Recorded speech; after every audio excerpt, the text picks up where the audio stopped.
north Bengal zone रे या कुरुमुटु ते तेहिं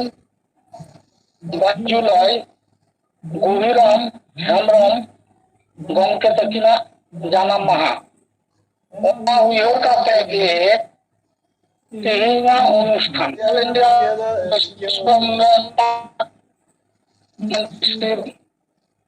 बास्के गंके और मार्ते सूत्रे बिजु को दो हंसदा गंके तकिन मारे मानव जोहार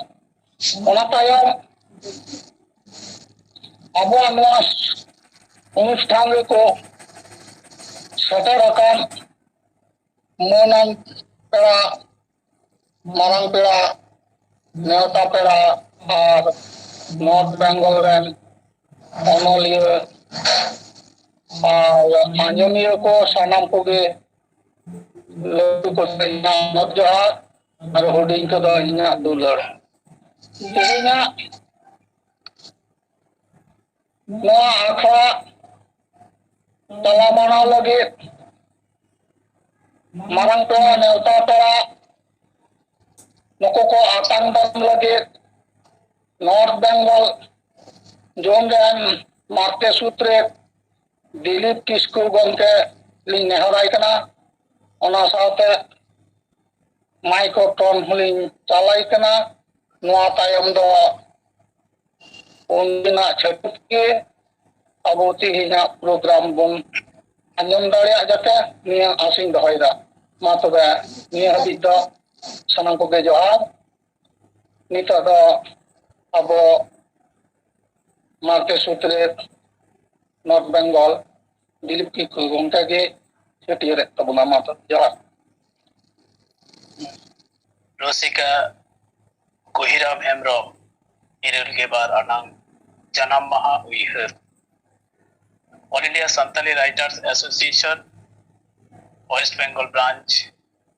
नॉर्थ बेंगल जोन होते ते सपड़ावाकान वेबनार अखड़ा रे तिहिं अब बन याम दिया मारंग पेड़ा लेकाते मानोतान भजराय हेम्ब्रम मारी गखुड़ ओनोलिया नॉर्थ बेंगल जोन पाटा खन तिहिं अखड़ा पाटा खन मन मानव साला अंतर खना अतंग दाराम सावते मन मची चालाय कना इन तायम अब तिहिं अखड़ा रे मन पेड़ा लेकाते सेटेर मेनाय ताबोना मानोतान जोदुमणि बेसरा गमके advisor all India Santali writers association उनी गमके हो तिहिं मंचो रे से अखड़ा रे मन मची चालाय कान ताबोना सावते अतंग दारामी कना इन सावते मन पेड़ा लेकाते नोडे सेटेर मेनाय ताबोना मानोतान लक्षण किस्कू गमके president all India Santali writers association उनी होती नो अखड़ा रे मन मची चालाय कना सावते मानव सलाई अतंग दारामी कान ताबोना तिहिं नो अखड़ा रे सेटेर मेनाय ताबोना मानोतान नवीन बेसरा गंके जहां दो सोशल वर्कर कान ताबोनाय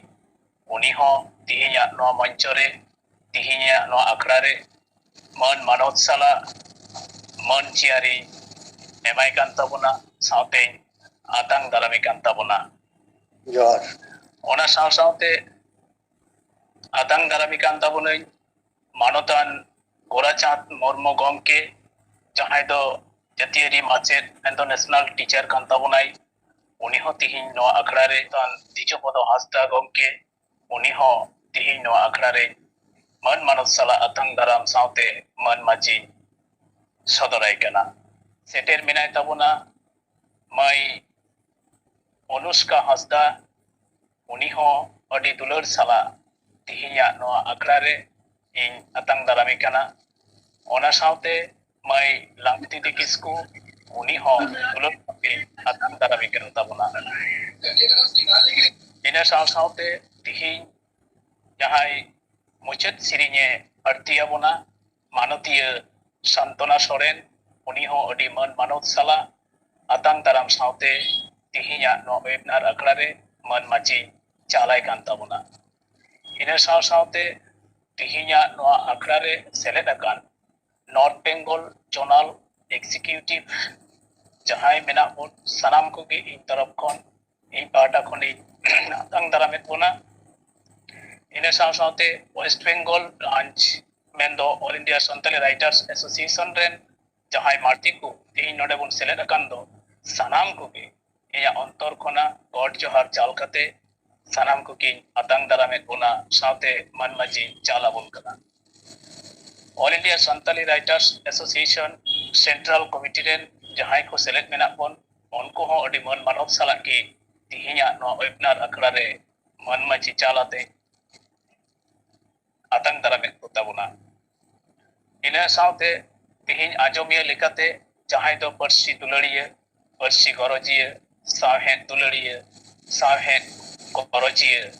जहां को बुन सेलेद अकान आजमिया लेकाते सनाम को की इन पाटा खन नॉर्थ बेंगल जोन पाटा खन अडी दुलड़ साला अडी मानव साला सनाम को की सगुन दाराम से आतंक दारामेद को ताबोनाई मा एनखान नितो दो अखड़ा एहब लगे माइक्रोफोन चालाय कना अब नॉर्थ बेंगल जोनल मेंदो तिहिया अखड़ा रेन चेयर मानतान मुचिया हसदा गमके नितो तो अब उद्बोधनी सिरिंग के आंजम चुना मनी मधुमिता मांडी उनके लिए नेहर किन कना इना आखड़ा रे एतहब सिरिंग तबना सनम की जवार अजब खान बाबू है जो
मैं मधुमिता मार्डी ᱟᱹᱰᱤ ᱱᱟᱯᱟᱭ ᱮᱛᱚᱦᱚᱵ ᱥᱮᱨᱮᱧ ᱮ ᱟᱸᱡᱚᱢ ᱦᱚᱪᱚ ᱠᱮᱫ ᱵᱚᱱᱟ ᱚᱱᱟ ᱞᱟᱹᱜᱤᱫ ᱛᱮ ᱟᱹᱰᱤ ᱟᱹᱰᱤ ᱥᱟᱨᱦᱟᱣ ᱤᱧ ᱪᱟᱞᱟᱭ ᱠᱟᱱᱟ ᱚᱱᱟ ᱛᱟᱭᱚᱢ ᱛᱮᱦᱮᱧᱟᱜ ᱱᱚᱣᱟ ᱟᱠᱷᱲᱟ ᱪᱟᱞᱟᱣ ᱞᱟᱹᱜᱤᱫ ᱢᱟᱱ ᱫᱤᱞᱤᱯ ᱠᱤᱥᱠᱩ ᱜᱚᱢᱠᱮ ᱢᱟᱭᱠᱨᱳᱯᱷᱳᱱ ᱤᱧ ᱪᱟᱞᱟᱭ ᱠᱟᱱᱟ ᱢᱟ ᱛᱚᱵᱮ ᱡᱚᱦᱟᱨ ᱟᱹᱰᱤ ᱟᱹᱰᱤ ᱢᱟᱱ ᱢᱟᱱᱚᱛ ᱡᱚᱦᱟᱨ ᱛᱮᱦᱮᱧᱟᱜ ᱱᱚᱣᱟ ᱟᱠᱷᱲᱟ ᱪᱟᱞᱟᱣ ᱵᱟᱱᱟᱣ ᱞᱟᱹᱜᱤᱫ ᱟᱵᱚᱨᱮᱱ ᱪᱮᱭᱟᱨᱢᱮᱱ ᱫᱚ ᱱᱚᱨᱛᱷ ᱵᱮᱝᱜᱚᱞ ᱡᱳᱱᱟᱞ ᱯᱨᱮᱥᱤᱰᱮন্ট ᱱᱤᱛᱚᱜ ᱨᱚᱥᱤᱠᱟ ᱜᱚᱦᱤᱨᱟᱢ ᱦᱮᱢᱵᱨᱚᱢ 12 ᱟᱱᱟᱜ ᱡᱟᱱᱟᱢ ᱢᱟᱦᱟ ᱩᱭᱦᱟᱹᱨ all India Santali writers association West Bengal branch North Bengal zone होते सपड़ाव अकान वेबिनार अखड़ा गालोच अखड़ा रे अब बन एहबा तो नो अखड़ा एतहब लगी से अखड़ा उठो गलमाराव लगी इन नेहराय कान ताबुना all India Santali writers association West Bengal branch president DC Baski group के जहां अयुते नॉर्थ बेंगल जोन नोना नाय नपाय ते कमी हरा को सही जो ही हिजुक कान दो नोआरे जहां अडिगान एनएम ओनारे तोल बेना तो मानवतान डीसी बास्की गोमके तिहिना नोआ उठो गालमाराव लगी नेहराय कान तबना मानते सानाम को जोहार तेहिं नवा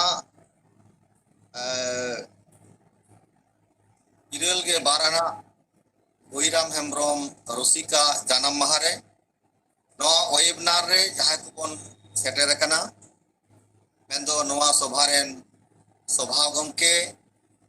मानतान मुजी हसदा जहां दो नॉर्थ बेंगल जोनल रेन प्रेसिडेंट कान ताबोनाय पहलेते उनी इया गुण माना जोहार और सरपंच प्राय चे निये तयम भारत जका सांतार नले गावता पश्चिम बांगला चांगा नॉर्थ बेंगल जोनल कमिटी रेन चित्रत गमके मावतान दिलीप किस्कू उनी हो इया दुलर प्राय चे कना निये तयम नवा आखड़ा तेया नवा जहां आखड़ा नवा वेबिनार आखड़ा उडो सदर ताबना भारत जका सांतारी अनलिया गावता जहां दो बागे मोर शर्मा आया तारेन रे तोकते नवा गावता ना कामी होरा तेज हाबी जीड़ अगु कान उनी मानतान जुदु मुनि बेसरा जहां दो नि अबो आइसवा सेंट्रल कमिटी रेन एडवाइसर लेकाते दिहुदिस लेकाते मेना तपना उनी जुदु मुनि बेसरा इन या पाटा कोन आदि गुण माना जोहार और सरपंच प्राइजे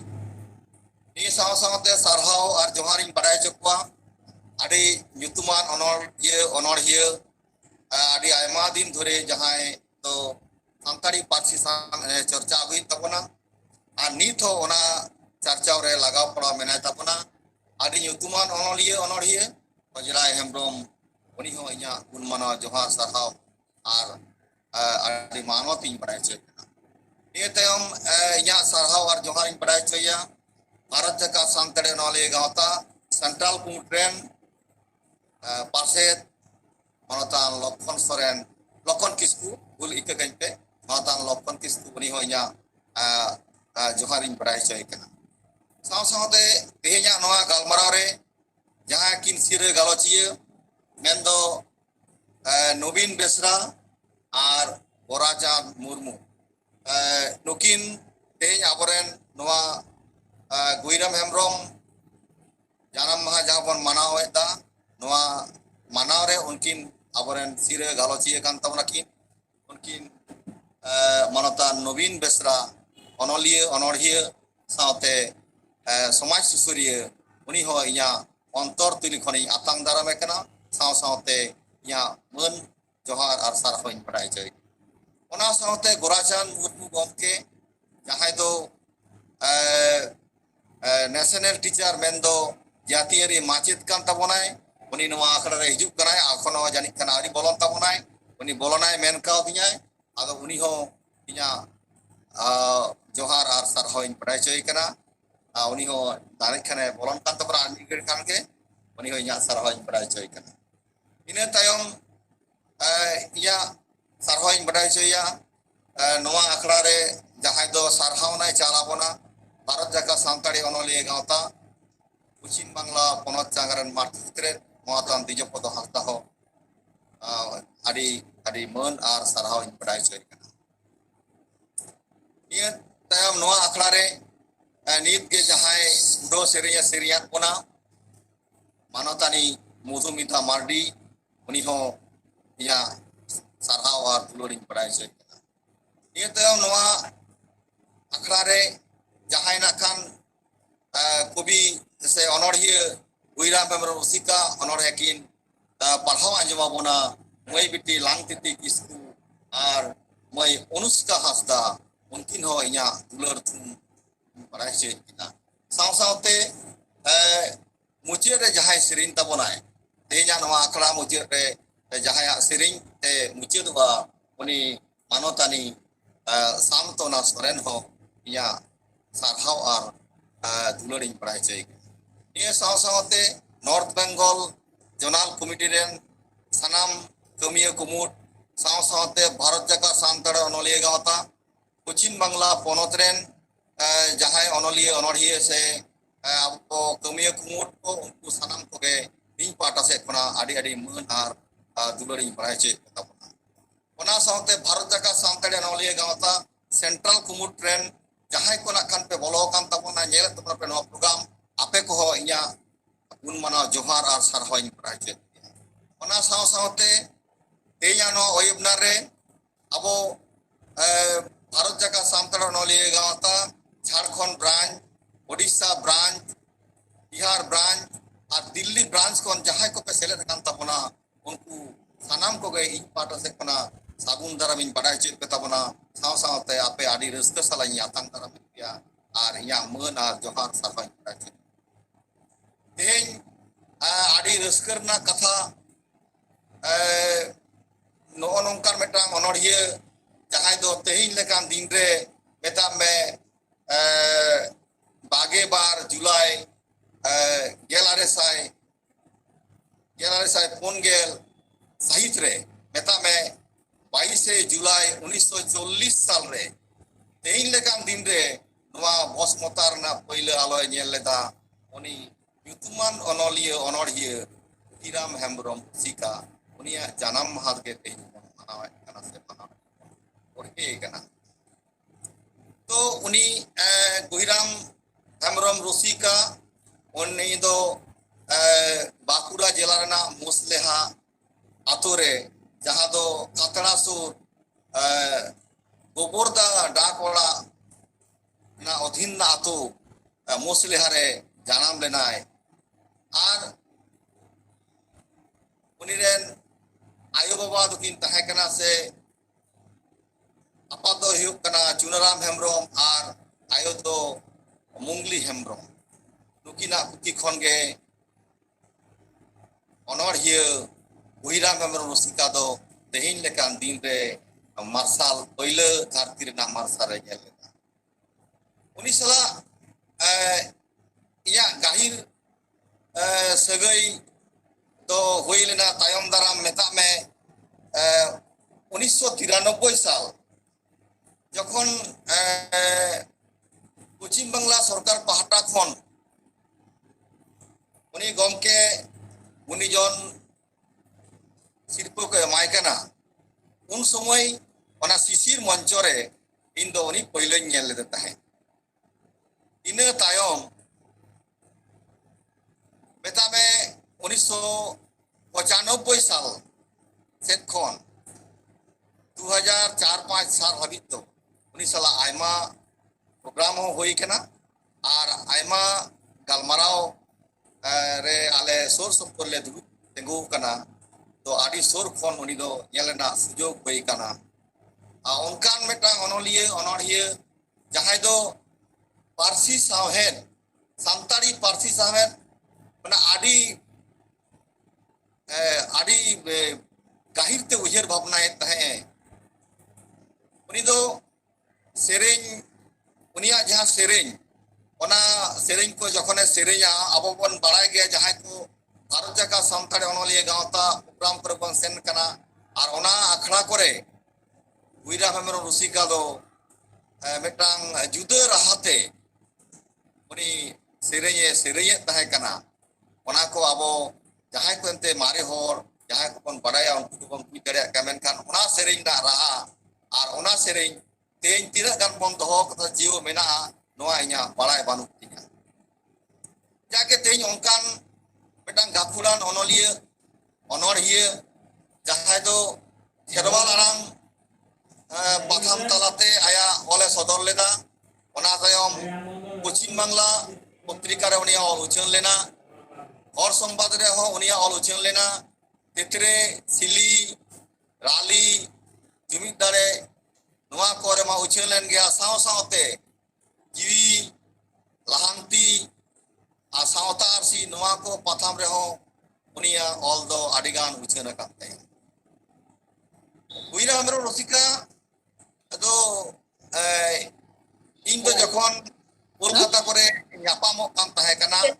साथे जहां मोबाइल लो आले प्रोग्राम कोले साही जुई तहे का उन ऑक्टो 95 साल 96 साल 97 साल ओना को जखन ऑक्टो साही जुई कान तहे 2003 4 5 6 आदो उन समय भुईराम हेम्ब्रम तो सरासरी इन ऑल एमइन कान तहे तीता आजे आया ऑल इन एमइन कान तहे आरिन पढ़ाव दाड़िया कान तहे नेले तही ये उनी ओका धोरन रेना से ओका थोक रेना अनोरे से जहाना प्रबंध को ऑले तहे आदो तेज तो ओकान ओना माचारना ऑल दो का बांग जरना जायो तेरे नोनोली को छुटो कान गया आदि आयमा अनोली अनोरिया तेज आरो नावा नावा को सिरजोवे तबना मेनखान भुईराम हेम्ब्रम ऑल आर उनिया जहां रांदा ओना दो आदि जुदा गे तहे कना जाके तो तेज उनिया जन्म महारे अब आदि रस्क सला उनी बन उयहरे कना उनी बन उयहरिया आर तेजा नोआ गलमराव जहां बन अगु कदा माने जहां बन होइसोइदा नोआ गलमराव उडो सारिता बनाय अबरेन जुदुमुनि बेसरा भारत जाका सानताड़ी अनलिया गावतारेन दिसुदिस एमोगी उनी उडो सारिता बनाय तो तेज नोआ जहां अखड़ा रे जहां बन सेटर कना सानाम को के मुचाद हाबी जाते सानाम को बन नेल दाड़िया मा सानाम को बन तहन मा ओना आस आर तायम दाराम दिन रे भारत जाका सानताड़ी अनलिया गावता पश्चिम बांगला पोनत जागा जहां को हेलमेल हुआ ओना को हेलमेल रे सानाम आरो नोंता के बन सेटरवा नोआ को कथा मेन कते आडी आडी गुण मनाओ आपे सानाम को नोड़े सेटरकान गुल बेटे सेटरकान सानाम को आडी आडी गुण मनाओ मानो जोहार आसाराइन बड़ाई चेपिया मान खान या कथा दो आदो बन जास्तीदा सानाम को के गुण मनाओ जोहार एम कते या कथा दो लगी किदा जोहार अडी अडी मन मानव जोहार मानवतान टीसी बास्की गमके all India Santali writers association West Bengal branch president आया अकड़ा उठो कथा लई तरवात पुना लई साडियात पुना साउते तिहिnya no akra udah kita mulai manan peda manutan jotomone besra advisor all India Santali Writers Association adonito manutan peda mendo jotomone besra gomke unoi do adi gahiran उयहरान गमके Kanta बनाय जहां दो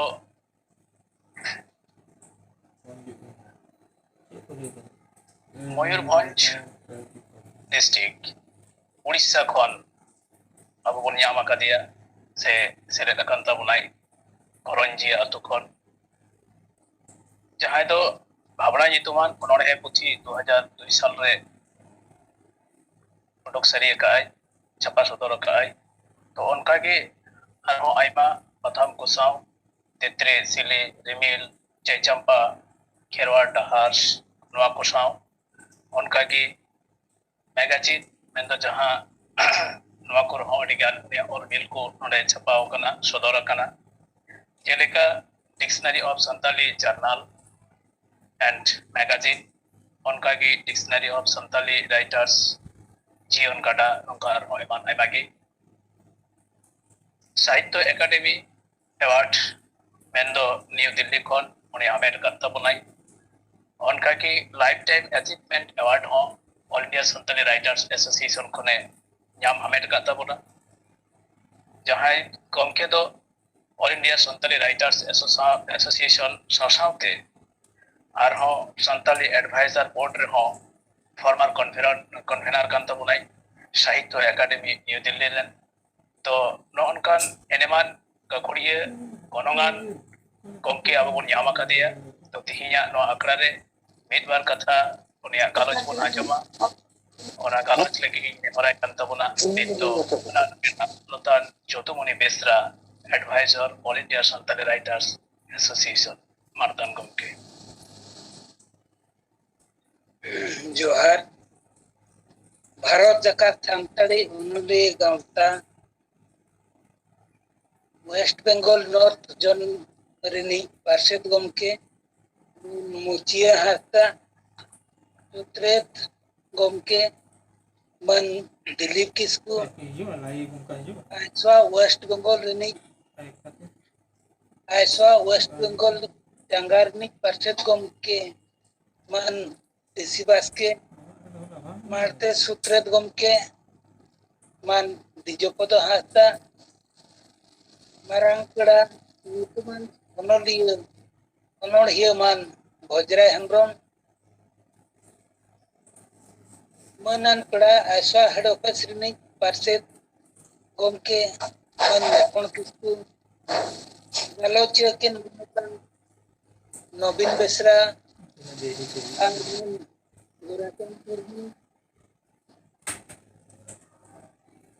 आयसवारी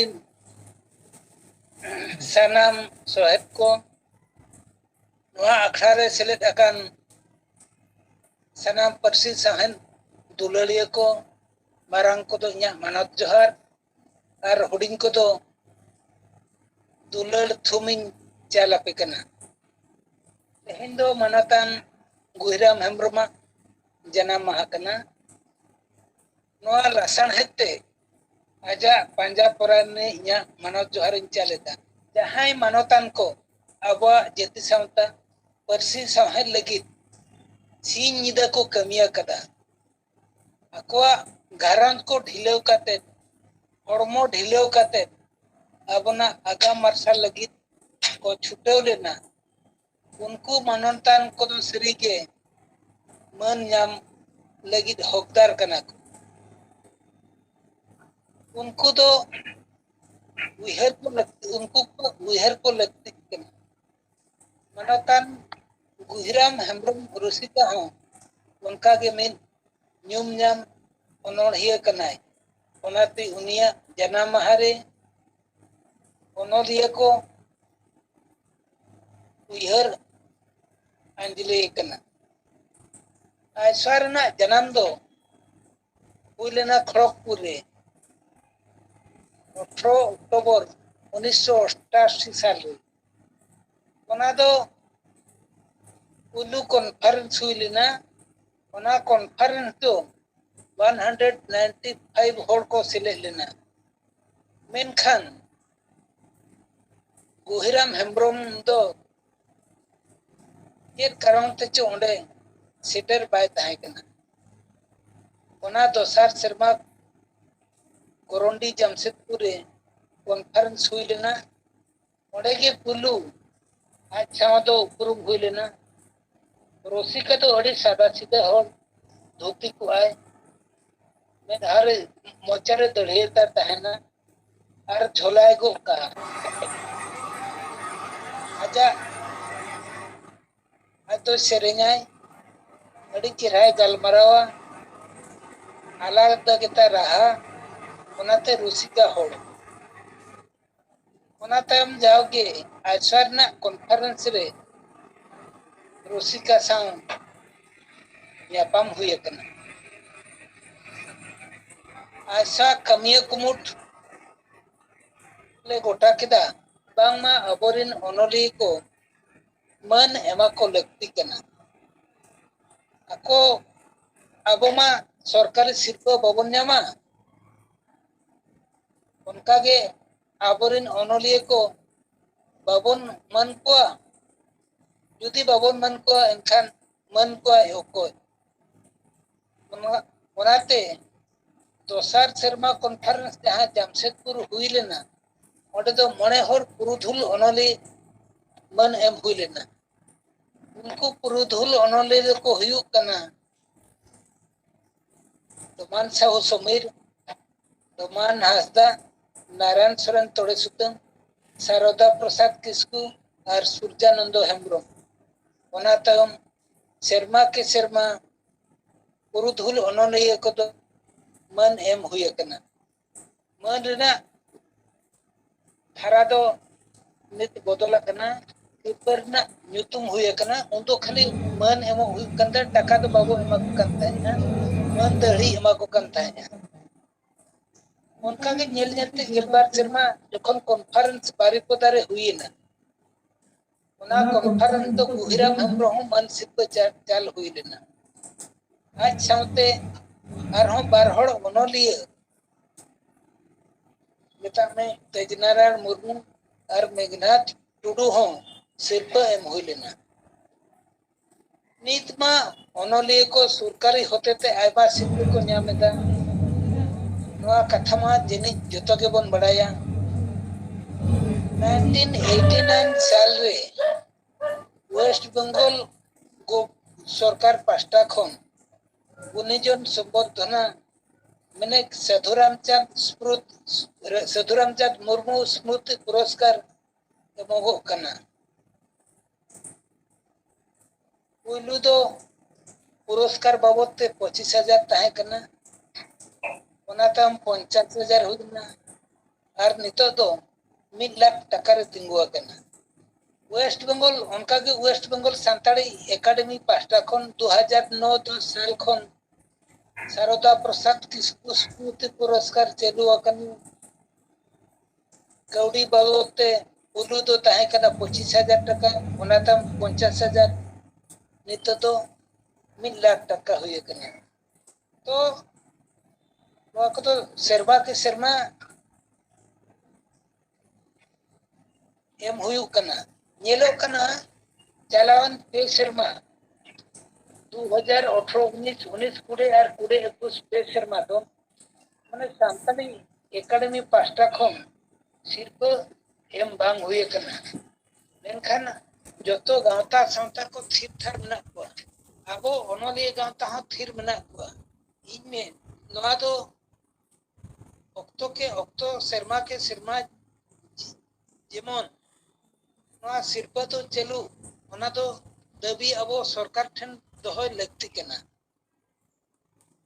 साहित्य एकेडमी पास्टा खन दो पुनिया सिर्फ एमो ओगो कना नवा दो जतो के बन बड़ाया पुलु हुई कना साहित्य एकेडमी पुरस्कार लाहा तो 50,000 ताहे कना नितो 1 लाख टका उनका के अनुवाद साहित्य तर्जुमा साहित्य ओना लगी 50,000 टका मना शिशु साहित्य लगी 50,000 टका मना और युवा पुरस्कार जुआन ओनोलिया को लगी ओना 50,000 टका मना नवा जो तोहड़ पे बढ़ाया नवा ना नियम को उनका के बिहार सरकार पाटा खन मिटान नारायण सोरेन तोड़े सुतम दो पेंशन ᱧᱟᱢᱮ ताया माने ओल खातिर ओनोलिया खातिर ते नित हरी हो ओना पेंशन दो ओको हम बाको ᱧᱟᱢ का खाली नारायण सोरेन तोड़े सुतम के ओना पेंशन दो ᱧᱟᱢᱮ ताया और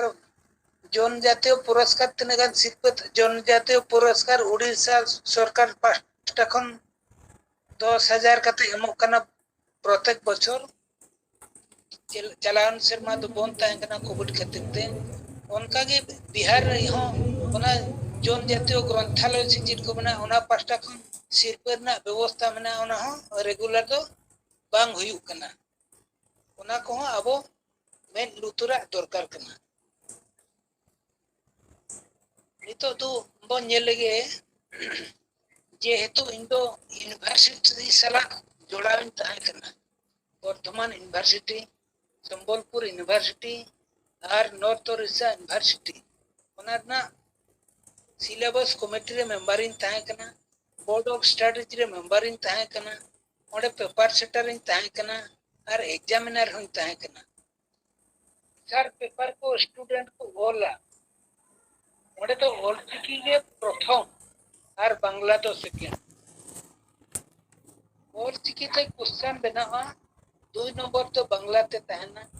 उनका के स्टूडेंट को हो ऑलचिकी ते आंसर ऑल लगी पूरे होक तक को मना इन छतन ये लगा माने 85% गिदरे दो ऑल चिकी तक को हो लेता है और 15% तो बांग्ला चिकी तक को हो लेता है उन्हें तो यूनिवर्सिटी तो बाय मिनट है ऑल चिकी तो ऑल लगी मानना तो बनता है उनको रिजल्ट अड़ी चेहरा हुई करना माने 84 85 नंबर हो एम करना उनका तो को पास का उनका के माने नॉर्थ ओडिशा यूनिवर्सिटी और संबलपुर यूनिवर्सिटी रे हूं इन जहां क्वेश्चन को बनाव का ऑलचिकी तके और आंसर हको ओलका गिदरा को ऑलचिकी ते ओडे तो उड़िया चिकी ना अबो चितन रे जोर जबर बांग हुई कना उनका की नेले झारखंड रे जुदी को नेला झारखंड ना अवस्था तो ठीक तो बनुआ अबो जहां को मेंबर उनारे मेना को सिलेबस कमिटी रे मेंबर मेना को यूनिवर्सिटी कॉलेज को जहां प्रोफेसर लेक्चरर को मेना को नवा तो आकोआ कमजोरी कना आरकी चिदा निथो देवनागरी तक क्वेश्चन पेपर तो हुआ और गिदरे को आंसर को एमा देवनागरी ते नवा तो ठीक बांग आरकी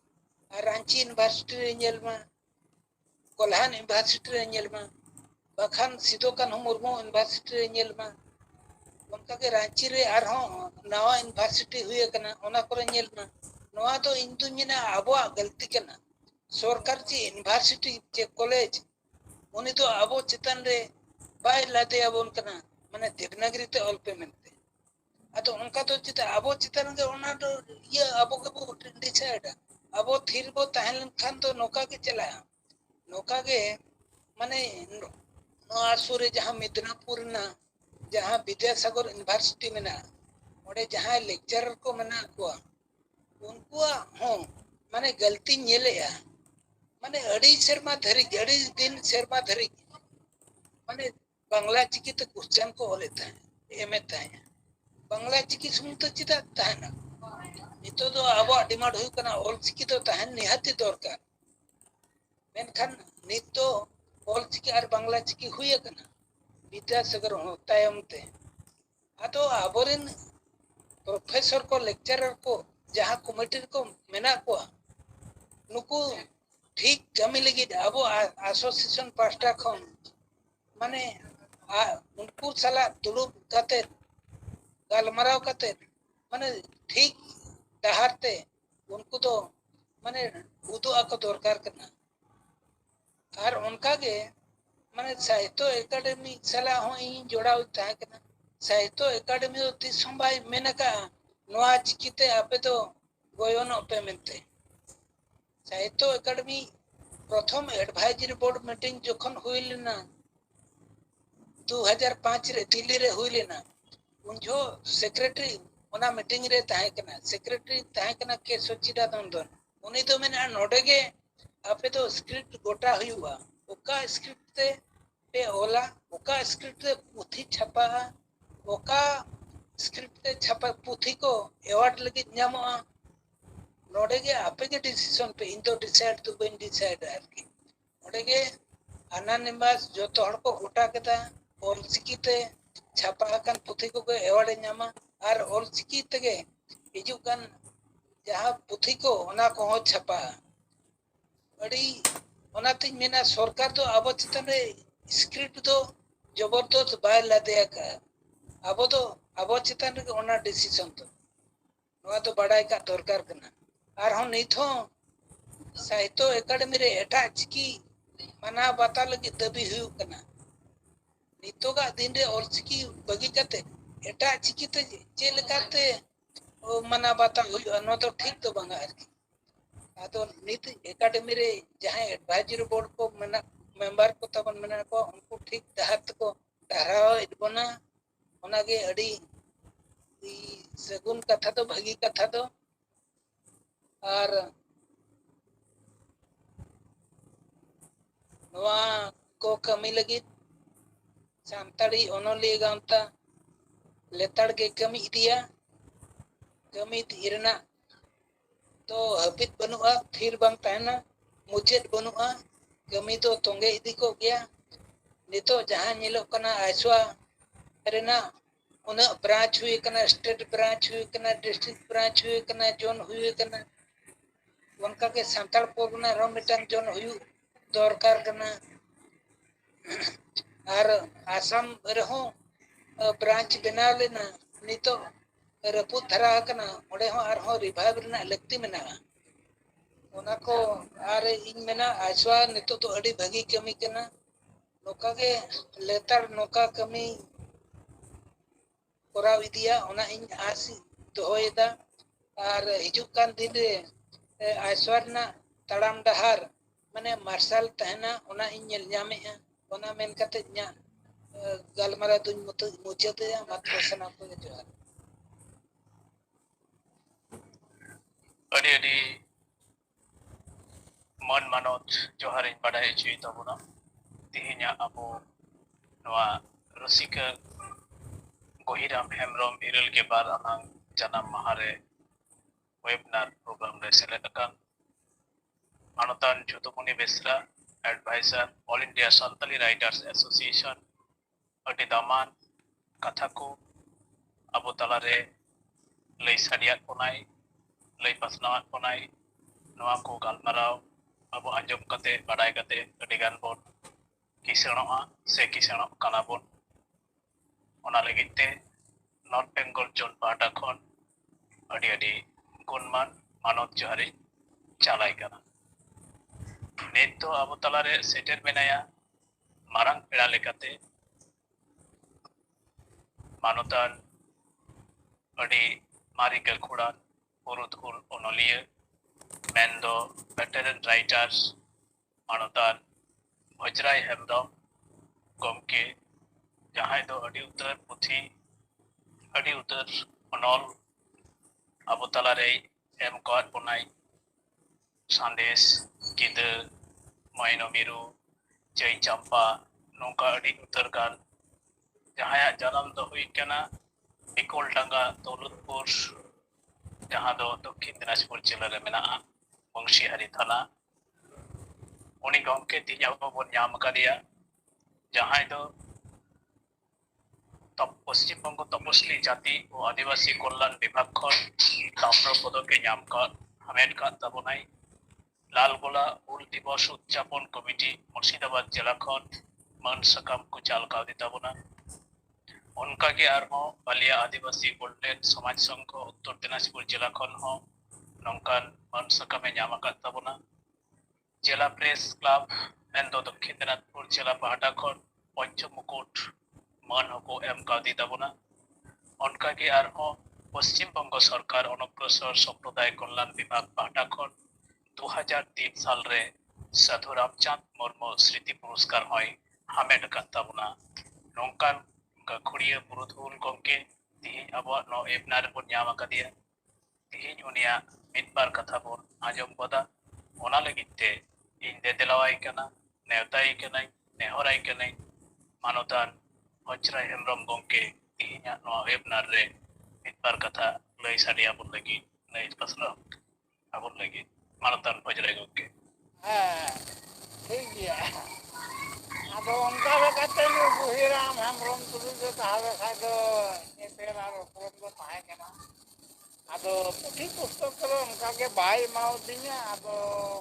ओइ तो बांग ताहे केना छपावा आदो इया तो माते नोआ हो निरा केना अबु नोआ राष्ट्र एसोसिएशन से कोन तावे खादो ना तो थोड़ा ये खोज तलाश करते तखाय दो छपाय रे आ कुरुमुटु हिजुआ ए आइमा लेखक के मेना कुआ ओकोय तो ताहले खाय दो बा को पढ़ाव दाड़िया इयो छपा दाड़िया केना ओइ तो भागी भागी जी में आ और को दो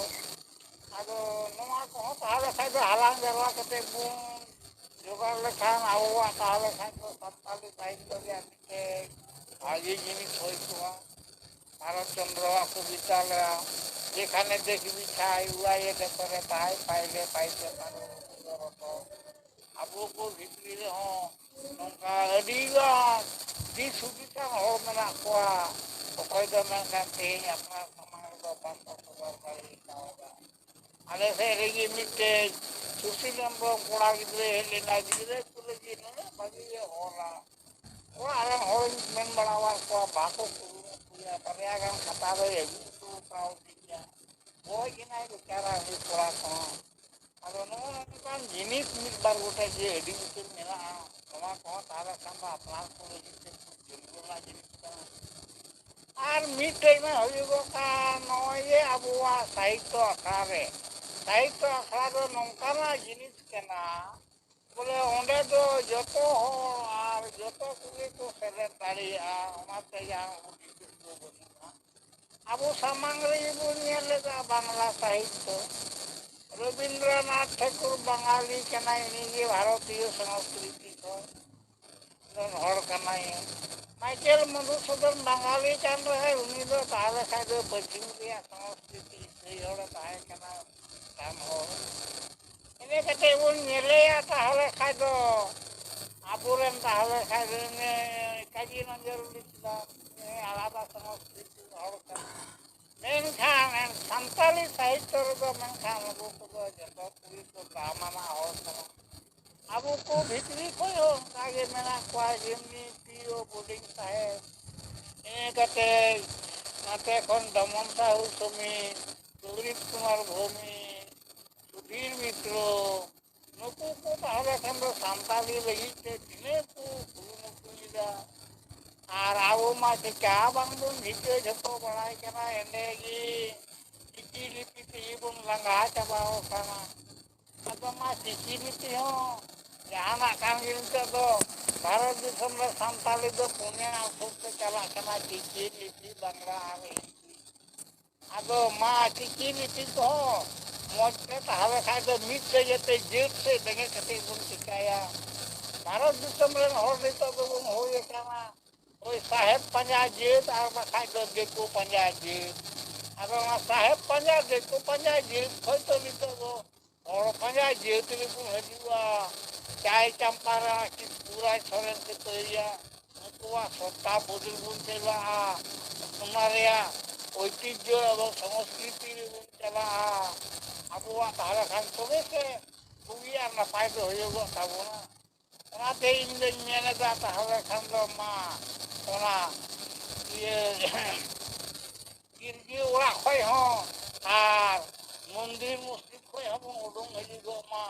হর হপনা ওকাটা গড় রে খন্ড রে জাহের রে তাহলে মাঝি থান রে ওকাবন দেওয়া সবাই কাম আবুন যুগরেন আবরেন মারাং গুরু জাহের রাবন দেওয়া সবাই কিনকান চাই চাম্পা বিদিন को बीर गजार तला खय हो उनकिन उनकिन हो उकार बुन गया नित हो उनकिन दा वो हर हपन के हो का बुन गया अदो नुकिन लगी गते दा दो काते उन चला आर खीर बुन ᱧᱟᱢᱟ ओकारे ताहले खाय दो अदो बृहत्तम सार्थो लगी ते बृहत्तम सार्थो को त्याग हो हुयो गया चिकी लिपि ते जुदी बाबुन मिठे दरिया कना मेनखान नोय देवनगरी उखुर मेना नोआ तो बुन हजुआ আমরা আবহাওয়া সাহিত্য জগৎ তো তাহলে খাইতে যাতে কেটেজ আর মজবুত রেগে বন্ধ হয় কারণ নয়া সাহিত্য কো জীবন রে আবহাওয়া অতীত রে ঐতিহ্য ইতিহাস এমান কো যদি বাং রাকাব দেন খান তাইম দ্বারা মস বুঝো দো আদো উনকো দিয়ে বুন চুকার বুন টিকা কোয়া সংস্কৃত জগৎ যদি দুর্বল না মেন খান যেহেত রে আসল জিনিস তে নিতম তাহলে কান্দ দুর্বল না itu hor hopon do eta se gi telefon te hirup sama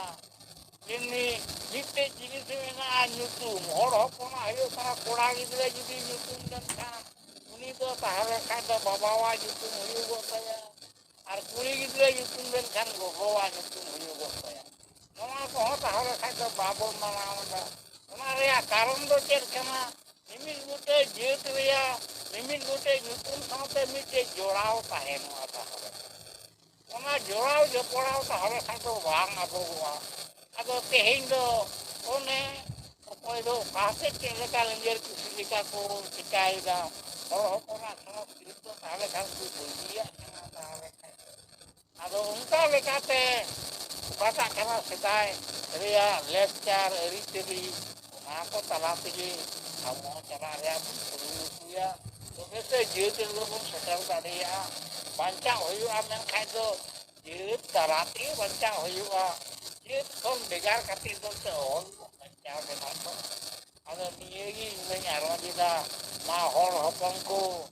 ᱠᱟᱹᱴᱤᱡ ᱠᱟᱹᱴᱤᱡ ᱚᱠᱟ ᱠᱚ ᱢᱮᱱᱟᱜ ᱛᱟᱵᱚᱱᱟ ᱚᱱᱟ ᱠᱚᱫᱚ ᱵᱚᱱ ᱟᱲᱟᱜ ᱜᱤᱰᱤ ᱠᱟᱜ ᱢᱟ ᱡᱟᱹᱛ ᱨᱮᱭᱟᱜ ᱵᱨᱤᱦᱚᱛᱛᱚᱢ ᱥᱟᱨᱛᱷᱚ ᱨᱮ ᱛᱟᱦᱞᱮ ᱠᱷᱟᱱ ᱟᱵᱚ ᱢᱤᱫᱴᱷᱮᱡ ᱵᱚᱱ ᱦᱤᱡᱩᱜᱚᱜ ᱢᱟ ᱢᱤᱫᱴᱷᱮᱡ ᱵᱚᱱ ᱡᱟᱨᱣᱟᱜ ᱢᱟ ᱛᱚᱵᱮ ᱟᱹᱱᱤᱡ ᱛᱟᱦᱞᱮ ᱠᱷᱟᱱ ᱟᱵᱚᱣᱟᱜ ᱛᱟᱭᱚᱢ ᱫᱟᱨᱟᱢ ᱯᱚথ ᱯᱩᱨᱟᱹ ᱩᱱᱠᱩ ᱵᱮᱥ ᱰᱟᱦᱟᱨ ᱟᱨ ᱱᱟᱯᱟᱭ ᱰᱟᱦᱟᱨ ᱛᱮᱫᱚ ᱠᱚ ᱥᱮᱱ ᱫᱟᱲᱮᱭᱟᱜᱼᱟ ᱢᱟ ᱱᱤᱭᱟᱹ ᱢᱮᱱ ᱠᱟᱛᱮ ᱜᱮ ᱤᱧᱟᱹᱜ ᱜᱟᱞᱢᱟᱨᱟᱣ ᱫᱚᱧ ᱠᱮᱴᱮᱡ ᱠᱟᱜ ᱡᱚᱦᱟᱨ ᱟᱹᱰᱤ ᱢᱟᱱ ᱢᱟᱱᱚᱛ ᱡᱚᱦᱟᱨᱤᱧ ᱵᱟᱰᱟᱭ ᱦᱚᱪᱚᱭ ᱛᱟᱵᱚᱱᱟ